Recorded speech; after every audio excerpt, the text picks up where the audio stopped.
কুল্লুহু দাব্বাতিম মিম্মা, পৃথিবীর জমিনে আল্লাহ মানুষ সৃষ্টি করেছেন পানি থেকে। কি থেকে? পানি থেকে। বাবাজি আমার, বিশ্বনবী মুহাম্মদুর রাসূলুল্লাহ তিনি তো ছিলেন ১৫০০ বছর আগের নবী, কিন্তু ইসলাম তো নতুন ১৫০০ বছর আগের ধর্ম নয়। ইসলাম কি ১৫০০ বছর আগের ধর্ম না পৃথিবীর প্রথম ধর্ম ইসলাম? যারা বলেন বিজেপির একজন এমএলএ বিধায়ক, জি সম্ভবত উনি কি করে জানেন, ওই আপনার গান গায় শিল্পী মানুষ। হ্যাঁ, উনি এক জায়গায় গান গাইতে গাইতে, কি অসীম সরকার নাকি একটা নাম, যারা মিডিয়া দেখে অনেকে জানতে পারে, উনি বলছে যে ১৫০০ বছর আগে ইসলামের জন্ম হয়েছে। ইসলামের জন্ম হয়েছে ১৫০০ বছর আগে। এর আগে পৃথিবীর মধ্যে ইসলাম নামে কোনো কিছু ছিল না। আমরা সনাতনীরা হচ্ছি আদি, অনন্ত এবং পুরানো। মানে কি বলতে চাইলো যে ইসলাম এসছে ১৫০০ বছর আগে, আর সনাতন ধর্ম বহু পুরানো। জি বলে ইসলাম তো এসেছে ১৫০০ বছর আগে। মুহাম্মদ সাল্লাল্লাহু আলাইহি ওয়াসাল্লাম জমিনে না এলে তাহলে ইসলামের প্রকাশ ঘটতো না। মানে বলতে চাইলেন, এটা সার অর্থ, ইসলাম একটা নতুন তৈরি করা ধর্ম, মানব রচিত ধর্ম। হযরত মুহাম্মদ সাল্লাল্লাহু আলাইহি ওয়াসাল্লাম, তার সাহাবায়ে সঙ্গী যারা ছিলেন, আবু বকর, উমর, উসমান, আলী, এনারা নিজেদের প্রভাব প্রতিপত্তি বিস্তারের জন্য একটা ধর্ম প্রচার করলেন, নাম দিলেন ইসলাম। খুবই নতুন ধর্ম। কিন্তু তাই বাবাজি আমার, আমি আপনাকে যে কথা বলবো, আমি অসীম সরকারকে অনুরোধ করে বলবো, বেদের ৯২২ পৃষ্ঠার ভিতরে উল্লেখ করা হলো, এই ধরা পৃষ্ঠে পৃথিবীর জমিনে সর্বপ্রথম যে মানুষ এসেছিল, ওই মানুষটার নাম সংস্কৃত ভাষায় বলা হলো আদম। আমি বেদের ৯২২ পৃষ্ঠা উল্লেখ করে দিলাম। মিডিয়া হচ্ছে হয়তো বক্তব্য, এরপরে অনেক মানুষ শুনতে পারে। স্পষ্ট করে বলা হলো, অংশর্গদা পিখরি নাম পদচ্যুতং আদম কল্লং বিষ্মোতি হরি নাম সর্বভূত আদম কলব নমস্তুতে করিরোষি আদম বিষ্মোতি নম। বেদের ভিতরে স্পষ্ট উল্লেখ করা হলো, এই সৃষ্টি জগতের মাটিতে, এই সৃষ্টি জগতের ভিতরে প্যারাডাইস জান্নাত বা স্বর্গ থেকে যে মানুষটি সর্বপ্রথম এই ধরাতলের বুকে এসে নিজের পা রেখেছিলেন, সংস্কৃত ভাষায় তার নামটা বলা হলো আদম। আদম কি নাম? আদম। আর বাংলা করলে হয় আদম। ওই আদম আলাইহিস সালামকে আদম বলা হলো সংস্কৃতি ভাষায়। ওই আদম নবীর জীবনী ঘাটলে দেখা যায় তিনি তো ইসলাম ধর্মের প্রথম নবী হয়ে পৃথিবীতে এসেছিলেন, এবং তিনি মানব জাতির আদি, প্রথমেই আল্লাহ তাকে বানিয়েছিলেন। অতএব হযরত আদম আলাইহিস সালাম তিনি পৃথিবীর প্রথম মানুষ, আর তিনি পৃথিবীর প্রথম নবী। অতএব তিনি যখন ধরনীর বুকে এসেছিলেন, ইসলাম ধর্মের অনুসারী নয়, প্রচারক হয়েই পৃথিবীর জমিনে এসেছিলেন। আর একটু জোরে বলা যাবে না? আর একটু জোরে গলায় বলা যাবে না? তাহলে আদম আলাইহিস সালাম সৃষ্টির সূচনা লাগলে তিনি ধরা পৃষ্ঠে এলেন, তিনি সৃষ্টির প্রথম মানুষ। আদম নবীর আগে কোন মানুষ পৃথিবীতে জোরে বলে ছিল না। তাই কোরআনে এটাই আল্লাহ করেছেন ঘোষণা। কোরআন তো এটাই বলেছে, কোরআন তো এটাই স্টেটমেন্ট দিয়েছে যে ইসলাম হলো পৃথিবীর আদি এবং সর্বশ্রেষ্ঠ একমাত্র জীবন ব্যবস্থা। ইসলামের থেকে সুন্দর, ইসলামের থেকে মর্যাদা সম্পূর্ণ, ইসলামের চেয়ে অন্য কোন জীবন ব্যবস্থা আল্লাহর কাছে অ্যাকসেপ্টেবল নয়। কেউ যদি মনে করে আমি মন মতো ইসলামকে মানবো, মুহাম্মদুর রাসূলুল্লাহর অনুসরণে মানবো না, তাহলে আমার আল্লাহ বলেছে, শোনো হে, ওই ইসলাম মানা বেকার হবে। আমি আল্লাহ আমার কাছে এলে ওই ইসলাম মানার কোনো 5 পয়সা দাম দেব না। ইসলাম মানতে ইসলামের মতোই করে রাসূল যেভাবে করেছেন। এজন্য কোরআন শরীফের ভিতরে আমার আল্লাহ বলেছেন, পারা নাম্বার কোরআন শরীফের পৃষ্ঠা নাম্বার 7, লাইন নাম্বার 8, পৃষ্ঠা নাম্বার 7, লাইন নাম্বার 8, আমার আল্লাহ পাক বড় সুন্দর করে বলছেন, মা আতাকুমুর রাসূলু ফাখযুহু ওয়া মা নাহাকুম আনহু ফান্তাহু। বান্দা শোনো হে, পৃথিবী জমিনে আমার রাসূল যেটা তোমাদের আদেশ করে, রাসূল যেটা তোমাদের করতে বলে, রাসূল যেটা করার নির্দেশিকা দেয়, রাসূল যেভাবে করে হুবহু রাসূলকে ফলো করে নাও, তাহলে আমি আল্লাহ আমার কাছে পুরস্কৃত হবে। আর বান্দা যদি উল্টোটা করো তবে আমি আল্লাহ এলে আমার কাছে তোমরা তিরস্কৃত হবে। এই পৃথিবীর জমিনে যদি কেউ বলতে চায় আমি সফল হব, তাহলে বিশ্বনবী মুহাম্মদুর রাসূলুল্লাহর অনুকরণ করা লাগবে। কারণ রাসূল আমার প্রিয়, রাসূল আমার শোনা জবানে বলেছেন, বনি ইসরায়েলের উম্মতেরা নিজেদের মধ্যে বিভক্ত হয়ে দলাদলিতে ভাগ হয়ে ৭২টা দলে বিভক্ত হয়েছিল বনি ইসরায়েলের কওমেরা। আল্লাহর নবী বলে, শোনো গো আমার উম্মতেরা, এর বাইরে তারা যাবে না। আমার উম্মতেরা নিজেদের মধ্যে মতভেদ করে দলাদলি করে ৭৩টা দলে তারা বিভক্ত হবে। কুল্লুকুম ফিন্নার, প্রত্যেকটা দল যাবে জাহান্নামে, তবে ইল্লা মিল্লাতান ওয়াহিদাতান, আল্লাহর নবী বলেছেন কেবল একটা দল ব্যতীত। সাহাবীরা জিজ্ঞেস করলেন, ক্বালা ওমান হিয়া ইয়া রাসূলুল্লাহ, হুজুর একটু কি দয়া করে বলবেন ওই দলটি কারা জান্নাতে যাবে, কারা হবে জান্নাতি? প্রিয় রাসূল তার শোনা জবানে বলেছেন, হাদিস সাক্ষী রয়েছে বাবাজি, আল্লাহর নবী বলেছেন, মা আনা আলাইহি ওয়া আসহাবী, আমি রাসূল আমি যেভাবে চলি, যেভাবে মানি, আমার সাহাবারা যেভাবে চলে, যেভাবে মানে, ওইভাবে যদি তোমরা চলতে পারো, কেবল ওইভাবে যদি তোমরা মানতে পারো, তবেই তোমরা পৃথিবীর জমিনে জান্নাতি হবে, তবেই তোমরা সফল হবে, তবেই তোমরা সাকসেস হবে, তবেই তোমরা পুরস্কৃত হবে, না হলে তোমরা তিরস্কৃত হবে। জোরে বলুন সুবহানাল্লাহ। আর একটু জোরে বলা যাবে না সুবহানাল্লাহ? আত্তাকুল্লাহ, পরেই বললেন বান্দা আল্লাহকে ভয় করো। কাকে? আল্লাহকে ভয় করো। বাবাজি আল্লাহর ভয় যদি হৃদয়ে থাকতো, খোদার কসম আমি আপনাদেরকে বলছি, পৃথিবীর জমিনে যে যুবক যে যুবতীগুলো মনে মনে করে আর ভাবে, যে মানুষগুলো মনে মনে করে আর ভাবে যে আমি আল্লাহর সঙ্গে দ্বিচারিতা করছি, কখনো কখনো নিজে ভালো হচ্ছি, ভালো কাজ করছি, আবার কখনো বা আমি খারাপ কাজ করছি। কি এখানে জলসার মজলিসে বসে আছি, যতক্ষণ ওয়াজ নসিহত হচ্ছে খুব ভালো, আলহামদুলিল্লাহ, নারে তাকবীর, সুবহানাল্লাহ, জি। আবার এখান থেকে উঠে যখন বাড়ি চলে যাচ্ছি, বাড়িতে গিয়ে রাস্তায় থেকে না বার হতে হতে অন্যের নামে সমালোচনা শুরু করছি। এমন মানুষ এখানে নেই? যারা বলেন নেই। তাহলে এটা আমাদের পরিবর্তন করতে হবে না, হবে না? যদি আপনি এটা নিয়ে কবরে চলে যান, বিশ্বাস করুন আপনার জন্য জাহান্নামী এনাফ, জাহান্নামে আপনি যাবেন। কারণ প্রিয় রাসূল তার শোনা জবান বলছেন দুটো হক, একটা হলো হুকুকুল্লাহ, একটা হলো হুকুকুল ইবাদ। একটা আল্লাহর হক, একটা বান্দার হক। আপনি নামাজ একদিন পড়লেন না, রোজা একদিন রাখলেন না, আল্লাহর কাছে মাপ চাইলেন, আল্লাহ মাফ করে দেবে, দিতে পারে না? পারে না? কিন্তু আপনি জাহান্নামে গীবত করলেন, কারো মাল মেরে দিলেন, মনে করেন আপনার বোনের সম্পত্তি, গ্রাম অঞ্চল তো এখনো সে রীতি রেওয়াজ আছে, মনে করে বোন জমি জায়গা নিয়ে নিলে আর ভাইয়ের বাড়িতে বোন আসতে পারবে না, এরকম রীতি রেওয়াজ আছে না নেই? জোরে বলেন। হ্যাঁ আছে। বোন ভয়তে জমি চাইতে পারে না, কারণ এখন আমার ভাই বেঁচে আছে, এই জন্য জমি চাওয়া যাবে না, জানে বোন চাইলে তুমি আর আমার গ্রামে আসতে পারবে না, বাপের ভিটেতে আর ওটা হবে না। কিন্তু না, এটা ইসলামের নির্দেশিকা নয়। ইসলাম নারী পুরুষের সমান অধিকার দিয়েছে। প্রিয় রাসূল তার সর্বশেষ জীবনে যে ভাষণ, ঐতিহাসিক ভাষণ, বিদায় হজের সময় যে ভাষণ প্রিয় রাসূল দিয়েছিলেন, ওই ভাষণটা ছিল 30 মিনিটের একটি ভাষণ। বিশ্ববিখ্যাত ব্যক্তিত্ব জনাবে মুহাম্মদুর রাসূলুল্লাহ সাল্লাল্লাহু আলাইহি সাল্লাম জীবনের শেষ ভাষণে বলেছিলেন, শোনো, নারী এবং পুরুষ মর্যাদা সবার সমান, কালো এবং ফর্সা মর্যাদা সবার সমান, ধনী এবং গরিব মর্যাদা সবার সমান। ওয়ালাল আযাবু আলাল আরব, আরব ওয়ালা ওয়া আনরব ওয়ালা। মনে করেন আপনি হিন্দুস্তানে জন্মেছেন, একজন মদিনা মক্কা শরীফে জন্মেছে, এই মক্কা মদিনায় জন্ম নেওয়ালার সম্মান বেশি, বিষয়টা এমন না। যে আল্লাহর কাছে যার মনের মধ্যে তাকওয়া যত বেশি, তাকওয়া মানে কি? আল্লাহর ভয়।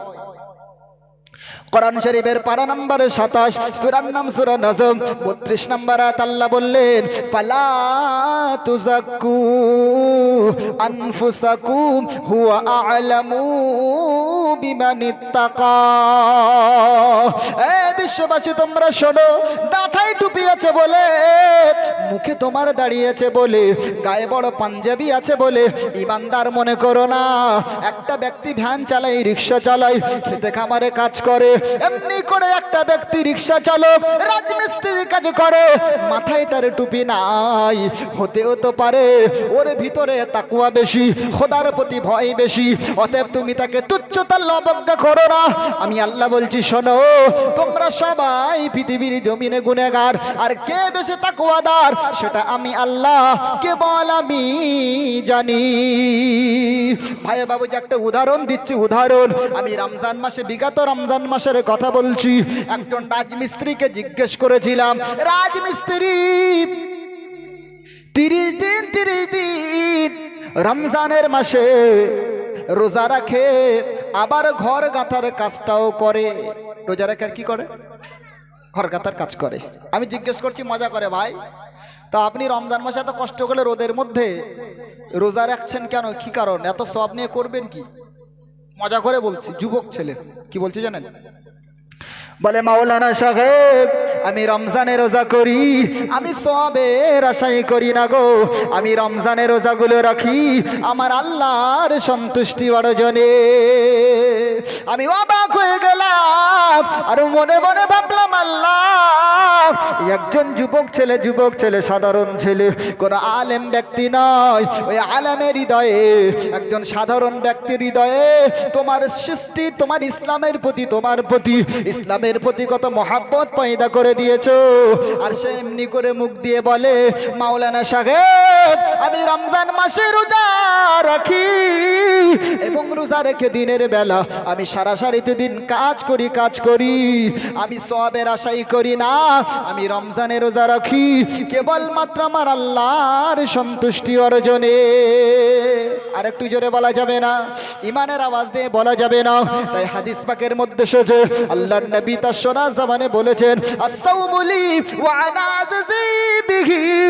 আল্লাহ পাক বলে, বিশ্ববাসী তোমরা শোনো, এই পৃথিবীর জমিনে আমি আল্লাহ তাআলা, আমি রমজানে রোজার পুরস্কার কোন সওয়াবের মাধ্যমে দেব না। রমজানে রোজার পুরস্কার আমি আল্লাহ আমার নিজের হাতে প্রদান করব। রমজানে রোজার পুরস্কার কোথায় দেবে? নিজের হাতে দেবে, যে কথা বলছিলাম। এজন্য স্রষ্টার প্রতি ভালোবাসা, ভয় সব জায়গায় রাখতে হবে। এখানে বসে আছেন ভয় করলেন, কবরডাঙ্গায় গিয়ে ভয় করলেন, মসজিদের কোনায় বসে আল্লাহ আল্লাহ করার সময় আল্লাহকে স্মরণ করলেন, আর বাকি সময় আল্লাহকে ভুলে গেলেন না। রাস্তায় বার হয়েছেন, দেখতে পাচ্ছেন একজন অসহায় মানুষ রাস্তা দিয়ে হেঁটে যাচ্ছে, জি তার একটা সমস্যায় পড়ে গেছে। আপনি ইমানদার হিসাবে ওই ব্যক্তির সমাধান দেওয়াটা আপনার দায়িত্ব, ইমানি দায়িত্ব। আর সবচেয়ে উত্তম সাদাকা, বলুন সুবহানাল্লাহ। রাস্তা থেকে যাচ্ছেন, একজন গরিব মানুষ হাত পেতেছে, আপনার পকেটে পয়সা নেই, আপনি জানেন সে ইচ্ছাকৃতভাবে ভিক্ষা করছে, জানেন আপনি যের কোনো অসুবিধা নাই, তারপরে ভিক্ষা করছে। প্রিয় রাসূল তারপরে বলছে, জানার পরেও তুমি তার সঙ্গে দ্বিচারিতা, খারাপ ব্যবহার করো না, গরম মেজাজে কথা বলো না, ভালো ব্যবহার, ভালো কথা বলো। হাদিসের মধ্যে আসছে, আফজালু কাউলি সাদাকাতুন, মুখের ভালো কথাটাও সাদকা, বলুন সুবহানাল্লাহ। আর জোরে বলা যায় না? ভাই রাস্তায় হাঁটছেন, পথ ভালো মানুষকে পথ দেখিয়ে দিলেন, সাহায্য করলেন কোন অভাবী মানুষকে, কেউ বিপদে পড়লো, আপনার বাড়ির হোক আপনার বাইরের হোক, আপনি তার বিপদে সহযোগিতা করলেন। অন্যায়ভাবে কেউ আপনার পরিবারের কারোর উপরে আঘাত করছে বা কারো মাল মেরে নিচ্ছে না, এটা করবেন না। এজন্য ভয় করতে হবে 24 ঘন্টাই। আর যারা ভয় করবে, আল্লাহ বলছেন আমি আল্লাহ কি, তারা ঘুমাবে, ঘুমানোটাও সওয়াবের মধ্যে লিপিবদ্ধ করব। একটু জোরে বলুন। কোরআন শরীফের ভিতরে আমার আল্লাহ পাক বলছে, শোনো, ওয়াত্তাকুল্লাহ, বান্দা তুমি আল্লাহকে ভয় করো। আমরা যেন আল্লাহকে ডেকে বললাম, আল্লাহ আপনাকে কেমন করে ভয় করব। কোরআন শরীফের পৃষ্ঠা নাম্বার 7, কোরআন শরীফের পৃষ্ঠা নাম্বার 8, পৃষ্ঠা নাম্বার 8, লাইন নাম্বার 9, আয়াত নাম্বার 191, সূরার নাম হলো সূরাতুল বাকারা। আমার আল্লাহ পাক বড় সুন্দর করে বলছেন, আল্লাযীনা ইয়াযকুরুনাল্লাহা কিয়ামান ওয়া কুউদান ওয়া আলা জুনুবিহিম ওয়া ইয়াতাফাক্কারুনা ফি খালকিস সামাওয়াতি ওয়াল আরদ রাব্বানা মা খালাকতা হাযা বাতিলা সুবহানাকা ফাকিনা আযাবান নার।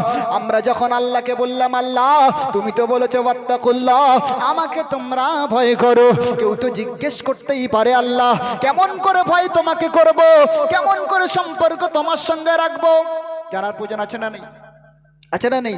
ভয় কেমন করে আল্লাহকে করব? জবাব আল্লাহই দিয়েছেন, কি?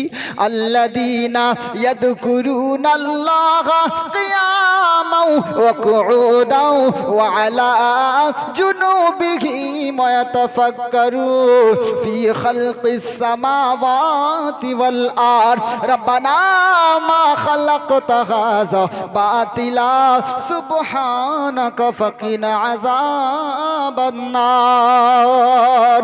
আল্লাহ বলছে, শোনো, যারা মুমিন দাবি করো, যারা জান্নাতের আশা রাখো, যারা আমি আল্লাহর কাছে এসে জান্নাতের আশা আকাঙ্ক্ষা রাখো, আমি আল্লাহ যারা আমার কাছে মুমিন দাবি করো, মুসলমান দাবি করো, শুধু আধার কার্ড আর প্যান কার্ডে মুসলমান নাম থাকলে মুসলমান হওয়া যায় না। মুসলমান করে জন্ম নিলে মুসলমান হওয়া যায় না। মুসলিম হয়ে জন্ম ধারণ করেছে বলে মুসলমান হওয়া যায় না। মুসলমান হতে গেলে আল্লাহ বলছে, শোনো, আল্লাযীনা ইয়াযকুরুনাল্লাহা কিয়ামান ওয়া কুউদান, দাঁড়িয়ে কিংবা বসে, শায়িত অবস্থায় কিংবা ঘুমন্ত অবস্থায়, চলমান অবস্থায় কিংবা বসা অবস্থায়, শয়ন করা অবস্থায় কিংবা জাগ্রত অবস্থায়, কপাটবদ্ধ ঘরের ভিতরে কিংবা প্রকাশ্য দিবালোকে, সর্বাবস্থাতেই আমি আল্লাহ আমাকে নিয়ে ভাববে, আমি আল্লাহ আমাকে ভয় তোমরা করবে। আর এটা ভাববে, আল্লাহ গো, পৃথিবীর ভিতরে একটা ঘর তৈরি করতে গেলে কতগুলো খুঁটি লাগে, তুমি খুঁটিহীন নীল আকাশ বানিয়েছো, 7 তবক আসমান তুমি বানিয়েছো, 7 তবক জমিন তুমি বানিয়েছো, 18,000 মখলুকাত তুমি বানিয়েছো, পিপিলিকা তুমি বানিয়েছো, সাপ তুমি বানিয়েছো, মৌমাছি তুমি বানিয়েছো, হাজারো মখলুক তোমার পৃথিবীতে আছে। ওই হাজারো মখলুক তুমি আমি বান্দা আমার উপকারে কেবল বানিয়েছো। বাঘকে বানানো হয়েছে মানুষের জন্য, মানুষকে বাঘের জন্য বানানো হয় নাই। মানুষ তোমাকে কত মায়া করে, তোমাকে কত স্রষ্টা ভালোবাসে, তোমাকে কত স্রষ্টা মহব্বত করে। আরে বলছে, শোনো হে, আমি আল্লাহ যেদিন তোমার পৃথিবীর জমিনে নামিয়েছি তার 50,000 বছর আগে বান্দা তুমি কতটা খাবার গ্রহণ করবে, কতটা অর্থ সম্পদের মালিক হবে, আমি আল্লাহ সেটা 50,000 বছর আগে লিপিবদ্ধ করে দিয়েছি। কোরআন বলেছে, ওয়া মা মিন দাব্বাতিন ফিল আরজি ইল্লা আলাল্লাহি রিজকুহা। তোমার রিজিক কি পরিমাণ তুমি পাবে, কতটা সম্পদের মালিক হবে, কটা বাড়ির মালিক হবে, কটা গাড়ি তোমার বাড়ি পর্যন্ত পৌঁছাবে, কটা দোকানের মালিক তুমি হবে, সেটা আমি আল্লাহ আমি অনেক আগে লিখেছি। তবে বান্দা তুমি শোনো, এই মালিকানাধীন আগেই কিন্তু সিলেক্টিত, আগেই কিন্তু নির্ধারিত। যে কথা বলছিলাম, বোনের মাল আপনি মেরে দিলেন, বোনের জমি মেরে দিলেন, বোনকে বললেন, শোনো, জমি যদি নিয়ে নাও তাহলে আর বাপের বাড়ি বাপের ভিটিতে উঠতে পারবে না। ভাবিগুলো গরম গরম আড়ে আড়ে চোখ করে গরম মেজাজে তাকায়, বলে, শোনো, ভাই এখন বেঁচে আছে, কেমন করে তুমি জমিগুলো পাবে বলো? খোদার কসম এমন ভুল করবেন না, ওই জমি যদি মেরে আপনি কবরে চলে যান, আপনি জাহান্নামী হবেন, খোদার কাছে আসামি হয়ে যাবেন, আপনি পাপিষ্ঠ জাহান্নামী হয়ে যাবেন। ইসলামের নির্দেশ হলো, শোনো, যেদিন তোমার বাবা মারা গেছে, যেদিন তুমি যে জমি ভোগ করছো, বাবার রেখে যাওয়া সম্পদ তুমি ভোগ করতেছো, তোমার 2/1 অংশ তোমার বোনটাকে ওই দিনে দিয়ে দেবে, এটা ইসলাম নির্দেশ দিয়েছে। তুমি একদিন আগে পাবে, বোন একদিন পরে পাবে। ওই একদিন বোন পরে পাওয়ার জন্য তুমি খোদার কাছে আসামি হয়ে যাবে। কথা বুঝছে? বুঝছে বাবু? আপনারা এখন বসেছেন, রাগ করছেন না তো? আমি তো কোরআনের ছাত্র, কোরআনের কথাই বলতে এসেছি, বলতে আমার হবেই, না তো আগুনের কাঁচি দিয়ে জিব্বা কাটা হবে, জানেন তো। তাহলে আজকের সময় কিন্তু আমি কিন্তু হক কথাটা বলতে বাধ্য, ঠিক না ঠিক? অনেক কথা আছে, বোনের জমি জায়গা এখনো দেয়নি, মনে মনে করছে হুজুর তাহলে আমার একটু ভাগে পড়ছে না এবারে। হ্যাঁ, আপনার ভাগে পড়লে অসুবিধা নেই, আপনি স্বীকার করে নেন যে আল্লাহ ভুল হয়েছে, সমাধান করার চেষ্টা করেন, তাহলে আপনি পৃথিবীর জমিনে শ্রেষ্ঠ মানুষদের একজন হয়ে যাবেন, বলি ইনশাআল্লাহ। আর জোরে বলি ইনশাআল্লাহ। পৃথিবীটা কোনো মূল্য নেই, কোনো দাম নেই, পৃথিবীতে কোনো মূল্য নেই। আপনি বোনের জায়গা মেরে আপনি ভালো ভালো রোডের কাছে জায়গা নিচ্ছেন, আর বোনের জন্য সেই মাঠের মধ্যেখানে যে জায়গা দিচ্ছেন, এমনও হয়। সে একজন বলে না, বলে তোমার বাস মানে বিষ এইভাবে মারবো না, এইভাবে ঘুরিয়ে মারবো। বলে জমি তো আমি দিয়ে দিচ্ছি, কিন্তু দেছে কোথায়? মাঠের মাঝখানে, আর ওনেছে রোডের কোলে। তাহলে বিচার ঠিক হলো? বলেন। এজন্য বাবাজি আমার, আমি আপনাদেরকে বলবো, তাই কোরআন শরীফ স্টেটমেন্ট দিয়েছে, কোরআন জানিয়েছে আল্লাহ বড় মহব্বত করে, আল্লাহ বান্দাকে বড় ভালোবাসে। এই জন্য আল্লাহ কোনোদিন চান না তার বান্দা জাহান্নামে যাক। আল্লাহ পাক বলে, শোনো, আমি 100 ভাগ রহমতের মালিক, 1 ভাগ পৃথিবীতে পাঠিয়েছি। ওই 1 ভাগ তোমার মায়ের ভিতরে ভালোবাসা রয়েছে। ওই 1 ভাগ ভালোবাসা থাকার কারণে তোমার মা কত ভালো তোমার বাসে। বলো হে বন্ধু, মা যার খানে নেই, মা যার মারা গেছে, মা যার মরে গেছে, ওই ব্যক্তি বোঝে মা শব্দের মর্ম কি, অর্থ কি। পৃথিবীর জমিনে নিঃস্বার্থভাবে ভালোবাসার মূর্তি প্রতীক যিনি, তিনি হলেন মা। নিঃস্বার্থভাবে ভালোবাসার মূর্তি প্রতীক তিনি হলেন বাবা। পৃথিবীর ভিতরে বিবি তোমার ভালোবাসে, বাচ্চা তোমার ভালোবাসে, বন্ধু বান্ধব ভালোবাসে, এ ভালোবাসাগুলো একরকম, আর মায়ের ভালোবাসা কিন্তু আর একরকম। প্রিয় রাসূল বলেছেন, ইন্নাল জান্নাতা তাহতাহা উম্মাহাতুকুম। আল্লাহর নবী তার সোনা জবানে বলেছে, পৃথিবীবাসী শোনো, আল্লাহ পাক যদি কারোর পায়ের কদমের নিচে জান্নাতগুলো রেখে দেয়, সেগুলো হলো তোমার আব্বা এবং মায়ের কদমের তলে আল্লাহ রেখেছে। আর একটু জোরে বলা যাবে না, আর একটু জোরে গলায় বলা যাবে না। তাই তো আল্লাহর নবী সোনা জবানে বলেছেন, শোনো গে, অনেকে আছে আজমিরে যায় দোয়া নেওয়ার জন্য, ফুরফুরাতে চলে যায় দোয়া নেওয়ার জন্য, কত মাওলানার বাড়িতে চলে যায়। আমি হুজুর বক্তা হিসেবে বাংলার বিভিন্ন প্রান্তে যাই, মানুষ এসে আমার কাছে কত অনয় বিনয় করে, হাদিয়া দেয়, তোফা দেয়, বুকে লাগাই। বলি বুকে ব্যথা, বুকটা ছেড়ে দাও। বলে না হুজুর, তোমার বুকে মুআনাকা করলে অনেক সাজা, অনেক সম্মান, অনেক সওয়াব আল্লাহ এনায়েত করেছেন, কথা সত্য।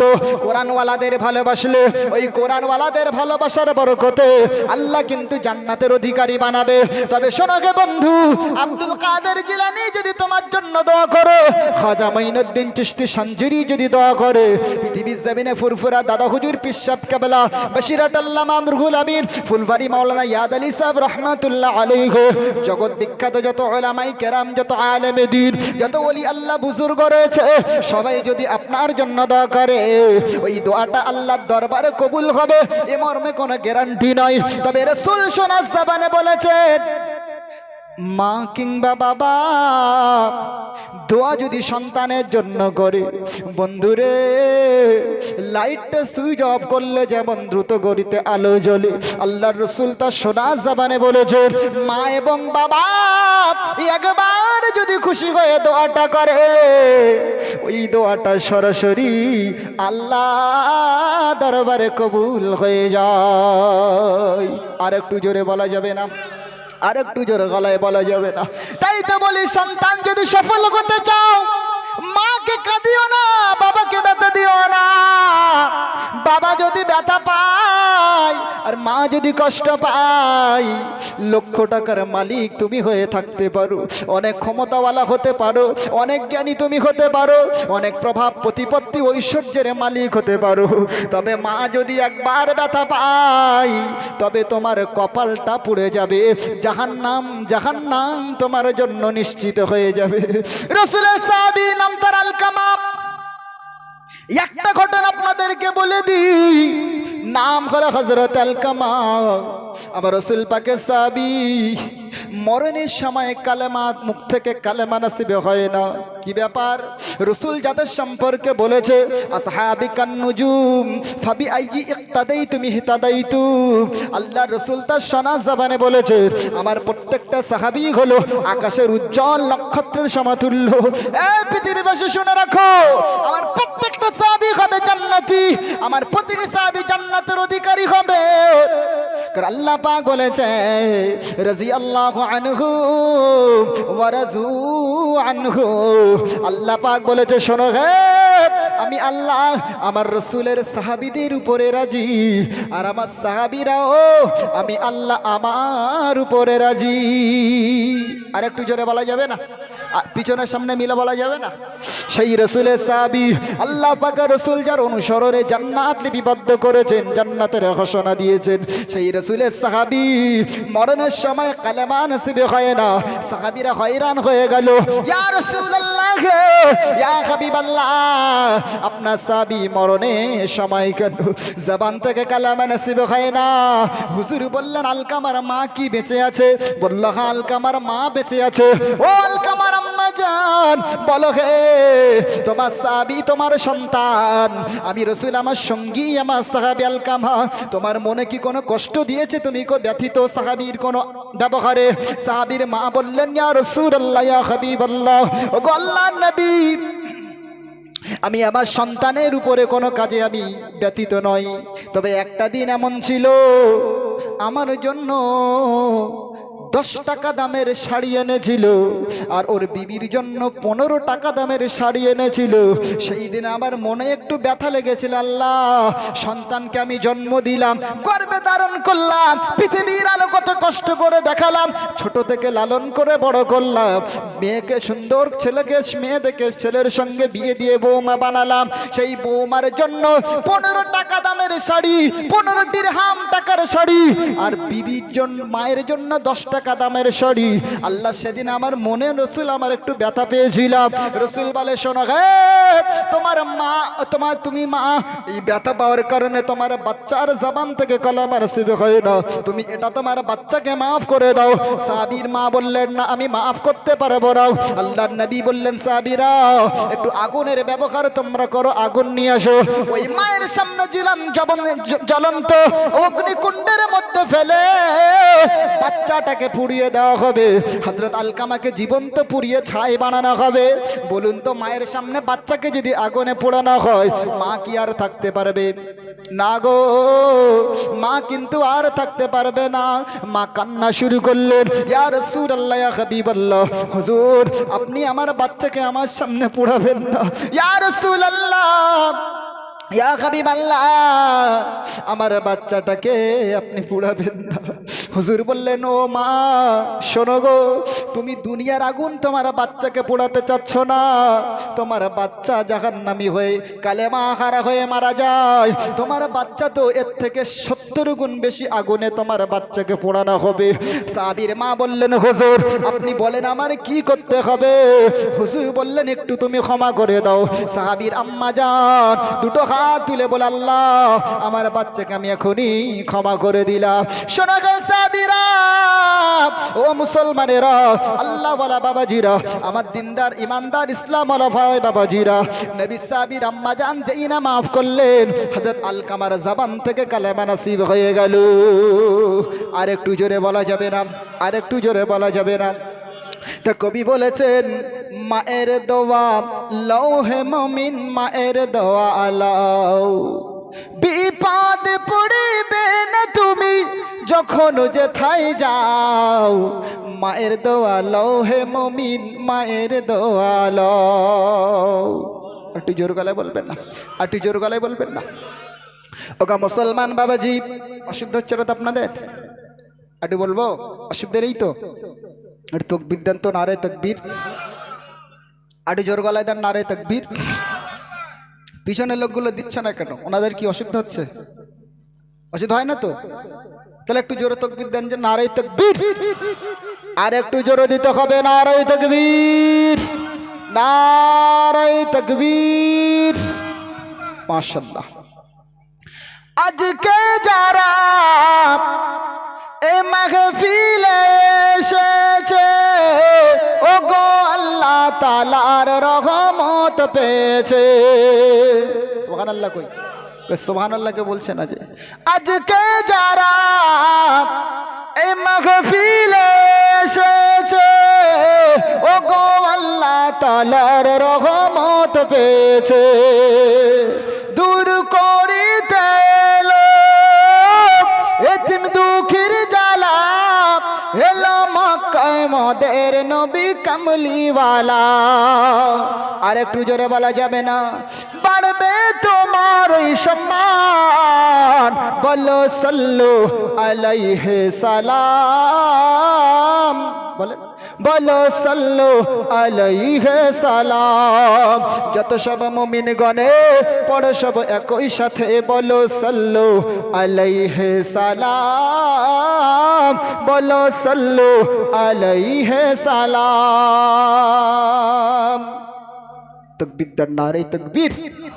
আরো জোরে তকবীর দেন না নারে তকবীর। ভাই, বিশ্বনবী এসে এতিম দুঃখীর জ্বালা দূর করেছে না করে নাই? জোরে বলেন। করেছে।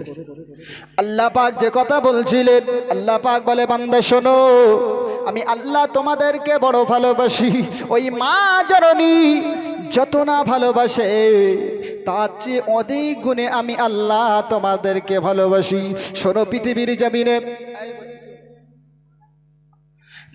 জমিনে আমি আল্লাহ তাআলা বলে দিলাম, মা একটা পর্যায়ে তোমার প্রতি ক্ষিপ্ত হতে পারে, বাবা ছেড়ে চলে বাবা তোমার প্রতি ক্ষিপ্ত হতে পারে। শোনো, হ্যাঁ, পৃথিবীবাসী তোমাকে দূরে থাকতে পারে, দূরে ঠেলতে পারে, বন্ধু বান্ধব তোমাকে ঘৃণা করতে পারে, তাড়াতে পারে। তবে শোনো, সব দরজা যখন তোমার বন্ধ হয়ে যাবে, জীবনের ক্রান্তি লাগানো একাকিত্ব সময়ে, আজ তুমি সবল আছো, একদিন তুমি দুর্বল হবে। আজকে তুমি এমনি করে ক্ষমতাবান আছো, একদিন তুমি এমনি করে তুমি একদিন জয়ীফ হয়ে যাবে। চুলের কাঁচা কাঁচা চুলগুলো পাকা হয়ে যাবে, শক্তপোক্ত শরীরগুলো নরম হয়ে যাবে, চোখের দৃষ্টি শক্তি তোমার কমে যাবে। যাবে না? যাবে না? কে ধরে রাখতে পারবে? নরেন্দ্র মোদিও পারেনি, পারেছে? দেশের যিনি কি ছিল গো, আমাদের প্রাক্তন যিনি প্রধানমন্ত্রী, কি একটা নাম ছিল, জি, বয়সজনিত কারণে মারা গেছে। সবসময় তো ডাক্তার থাকে, বড় বড় ডাক্তার, দেশের প্রধানমন্ত্রী। পৃথিবীর জমিনে কেউ বাঁচতে পারেনি, পারবে না। আল্লাহ বলছে তুমি ক্ষমতার মালিক। না রে বন্ধু, তুমি ক্ষমতার মালিক নও। ওয়া খালিকাল ইনসানা যুইফা, আমি আল্লাহ তোমাকে দুর্বল করে বানিয়েছি। শোনো, তোমার সুন্দর চেহারাগুলো আমি আল্লাহ তাআলা এমনি করে দুর্বল বানিয়ে দেব। তোমার শরীরটা আমি আল্লাহ দুর্বল করে দেব, শক্ত চামড়াগুলো নরম করে দেব, তোমার ঠেকাবার ক্ষমতা নেই। কাঁচা চুলগুলো আমি আল্লাহ তোমার সাদা করে দেব, ঠেকাবার ক্ষমতা নেই। এই চোখের দৃষ্টি শক্তি বলা, চোখ দিয়ে সুন্দর তুমি দেখতে পাও, ওই চোখের ছাউনি পড়ে যাবে, চোখের পর্দা পড়ে যাবে, চোখ তোমার ঝাপসাওয়ালা হয়ে যাবে, ওই চোখে তুমি ঝাপসা ঝাপসা দেখবে। পৃথিবীর কেউ তোমায় ঠেকাতে পারবে না, ইভেন তুমিও না। 1000 কোটি টাকা যদি খরচ করে নিজের যৌবনে যদি ফিরে যেতে যান কোন বার্ধক্য মানুষ, খোদার কসম কিয়ামতের সকাল পর্যন্ত পারবে না। তাই আল্লাহ ঘোষণা দিয়েছে, শোনো, মানব জীবন যদি সফল করতে চাও, ওই জীবনে যদি আসল জীবনে যদি সফল হতে চাও, তাহলে আমি আল্লাহ আমার দেওয়া বিধান তুমি মেনে নাও। কারণ আমি আল্লাহ তোমাকে যে বড্ড বেশি ভালোবাসি। আল্লাহ পাক ভালোবেসেই তোমাকে তৈরি করেছে। জান্নাতের ভিতরে আল্লাহ পাক যখন বললেন, ওয়াইদ ক্বালা রাব্বুকা লিল মালাইকাতি ইন্নী জাইলুন ফিল আরদি খলিফা, আমার আল্লাহ তাআলা বলেছিলেন, শোনো ও ফেরেশতারা, আমি আল্লাহ পৃথিবীর জমিনে মাটির তৈরি আদম বানাবো। ফেরেশতারা আল্লাহকে অভিযোগ করল, আল্লাহ আপনি পৃথিবীর জমিনে মাটির তৈরি আদম বানাবেন না। ওরা পৃথিবী থেকে আপনার হুকুম মানবে না, মারামারি করবে, রক্তারক্তি করবে, খুনাখুনি করবে। পৃথিবীতে ওরা জগতা তৈরি করবে, পৃথিবীর জমিনে তারা পাপ করে বেড়াবে, আপনার হুকুম মানবে না। বরং আমরা আছি নূরের তৈরি ফেরেশতা, 24টা ঘন্টা আমরা এমনি করে আপনার হুকুমটা মিলে ব্যস্ত। আপনি যখন যেটা বলেন আমরা সেটা করি। এ ফেরেশতারা, আল্লাহ সেদিন ফেরেশতাদেরকে ডেকে বলেছিল, ক্বালা ইন্নী আ'লামু মা লা তা'লামুন। ও ফেরেশতা শোনো, আমি আল্লাহ যেটা জানি গো তুমি সেটা জানো না, আমি আল্লাহ যেটা জানি তোমরা জানো না। ফেরেশতা, তোমাদের বিয়ের প্রয়োজন নাই, আছে? ফেরেশতাদের বিবাহের প্রয়োজন নাই, ঘুমানোর প্রয়োজন নাই, খাবার দাবারের টেনশন করার কোনো প্রয়োজন নাই। আল্লাহ বলে শোনো, আমার বান্দাদের পৃথিবীতে বিয়ের প্রয়োজন হবে, পৃথিবীর জমিনে খানা খাবার প্রয়োজন হবে, উপার্জন করার চিন্তা ভাবনা তাদের মাথায় থাকবে। হাজারো ব্যতিব্যস্ত রোগের মতো রোগ এবং শোকের ভিতরে তারা অতিবাহিত করবে। তবে শুনে রাখো, ওই ক্লান্তি লগ্নেও পৃথিবীর জমিনে হাজার বাধা, হাজার বিপত্তি, হাজার সমস্যার মুখে লাথি মেরে দূরে ঠেলে রেখে বান্দা যখন সিজদা নত করবে, আমি আল্লাহ আমাকে রব বলে যখন সিজদা করবে সম্মান সূচক, আমি আল্লাহ যখন আমাকে সিজদা করবে, আমি আল্লাহ পাক তখন বড় খুশি হয়ে যাব। আমি আল্লাহ খুশি হয়ে গিয়ে ওই বান্দা যত ভুল করবে সব ভুলগুলো ক্ষমা করে দেব। আর একটু জোরে বলবেন না, পিছনের সামনে মিলে বলবেন না। ওগো মুসলমান বাবাজি আমার, আল্লাহ বলে শোনো, আমি বান্দাকে বড় মহব্বত করে বানিয়েছি। 26 নম্বর পারার 18 নম্বরে পৃষ্ঠার 1 নম্বর লাইন, সূরাটির নাম হলো সূরাতুল কফ। কি বলছে আল্লাহ? আল্লাহ বান্দাকে কত মহব্বত করেন। وَلَقَدْ خَلَقْنَا الْإِنسَانَ وَنَعْلَمُ مَا تُوَسْوِسُ بِهِ نَفْسُهُ وَنَحْنُ أَقْرَبُ إِلَيْهِ مِنْ حَبْلِ الْوَرِيدِ। আল্লাহ বলে শোনো, আমি আল্লাহ মানুষকে, পৃথিবীবাসীকে কতটা ভালোবাসি। মানুষ সৃষ্টি করলাম আর মানুষকে ছেড়ে দিলাম এমন তো নয়। আমি আল্লাহ মানুষ সৃষ্টি করেছি আর মানুষের সঙ্গে প্রত্যেকটা মুহূর্তের কানেকশন রেখেছি। এখানে বসে আছেন, আপনার মনে মনে কি চিন্তা হয়, আপনি মনে মনে কি ভাবনা ভাবেন, পৃথিবীর কেউ জানে না, কিন্তু আমি আল্লাহ সেটা আমি জানি। আর একটু জোরে বলা যাবে না? আর একটু জোরে বলা যায় না? এ মুসলমান ঘরে ছেলেরা, আল্লাহ বলে পৃথিবীবাসী বাপকে বলে না, মাকে বলে না, পাড়া প্রতিবেশী কেউ জানে না, দুনিয়ার কোনো মানুষ তার সমস্যা সম্পর্কে অবগত নয়। ও মনে মনে কেবল বান্দা ভেবেছে, অনুশোচনা করেছে, নিজের বিবির কাছে পর্যন্ত বলে নাই। আল্লাহ বলে ওর ভাবনা অনুশোচনাটাও আমি আল্লাহ শুনে গায়েবী ভাবে ওর প্রয়োজন আমি আল্লাহ পুরা করে থাকি। আর একটু জোরে বলেন। আর বলে আমি আল্লাহ কোথায় থাকি বান্দারে জানো? আল্লাহ পাক বলছে মিন হাবলিল ওয়ারিদ, ঘাড়ের যে শিরা উপশিরা আছে তার থেকে আরো নিকটে, তার থেকে আরো কাছে আমি আল্লাহ বান্দার অবস্থান করি। বক্তব্য শেষ করছি। পরবর্তী বক্তা এসছেন, উনি আলোচনা করবেন। সাগর জলকে কালি করে, গাছের পাতাকে খাতা করে, শেষ হবে না প্রভু তোমার কালিমা লেখা, যদিও লিখি প্রভু জনম ভরে। আল্লাহুম্মা।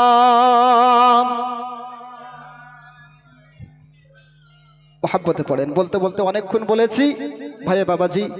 আমার বক্তব্য আপনার ইউটিউবের মাধ্যমে সবাই দেখেন, বাংলার অনেক প্রান্ত মানুষ দেখে, ওপার বাংলারও মানুষ দেখে। আলহামদুলিল্লাহ, দেখবেন লক্ষ লক্ষ মানুষ ভিডিও দেখে ইউটিউবে, মিলিয়ন মিলিয়ন মানুষ দেখে। জি, তো আল্লাহ করে আপনাদের এখানে এসেছি, যত সময় আলোচনা করেছি সময় আমি অপচয় করিনি। কোরআন হাদিস থেকে আপনাদেরকে উপদেশমূলক বার্তা দিলাম, তাই তো নাকি? পরবর্তী বক্তা এসছেন, আপনারা সবাই আমাদের জন্য দোয়া রাখেন। হায়াত বাকি তো মোলাকাত বাকি। ওয়াখির দাওয়ানা আনিল হামদুলিল্লাহি রাব্বিল আলামিন। আসসালামু আলাইকুম। উত্তরটা দেন। ওয়ালাইকুম আসসালাম। দরুদ শরীফ। আল্লাহুম্মা